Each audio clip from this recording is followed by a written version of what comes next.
ইনকলাব মঞ্চের মুখপাত্র ও আসন্ন জাতীয় নির্বাচনে ঢাকা ৮ আসনের স্বতন্ত্র প্রার্থী উসমান হাদীর উপরে গুলিবর্ষণের ঘটনায় নিষিদ্ধ ঘোষিত সংগঠন ছাত্রলীগের ঢাকা উত্তরের সভাপতি ফয়সাল করিম মাসুদকে শনাক্ত করে সোশ্যাল মিডিয়ায় একাধিক পোস্ট ভাইরাল হয়েছে।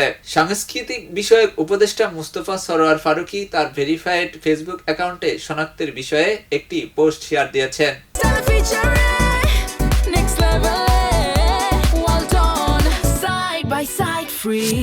ভাইরাল হওয়া ওই পোস্টগুলোতে দাবি করা হয় পুলিশের কাছ থেকে প্রাপ্ত সিসিটিভি ফুটেজ এবং ওসমান হাদীর গণসংযোগ টিমের কাছ থেকে প্রাপ্ত দুটি ছবি বিশ্লেষণ করে নিশ্চিত হয়েছেন যে বাইক থেকে গুলি ছোড়া দুই ব্যক্তি মতিঝিল জামিয়াতুল দারুল উলুম মাদ্রাসার এলাকায় হাদীর সাথে মাস্ক পরা অবস্থায় গণসংযোগে অংশ নিয়েছিলেন।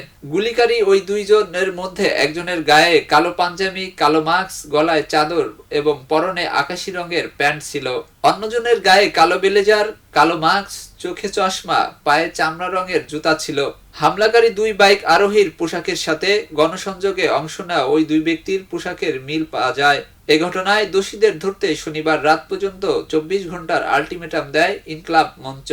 এদিকে ঢাকা মেট্রোপলিটন পুলিশের কমিশনার শেখ মোহাম্মদ সাজ্জাদ আলী জানিয়েছেন, উসমান হাদীকে গুলির ঘটনার পর আসামিকে শনাক্তে পুলিশের একাধিক টিম মাঠে নামে কাজ করছে গোয়েন্দা বিভাগের সদস্যরাও। ইতিমধ্যে তারা সন্ত্রাসীদের শনাক্ত করতে পেরেছে, যে কোনো সময়ে তাদের গ্রেপ্তার করা হবে। এস আলী দুর্জয়, খবরের কাগজ, ঢাকা। খবরের কাগজ, নিখাদ, নির্ভীক, নিরপেক্ষ।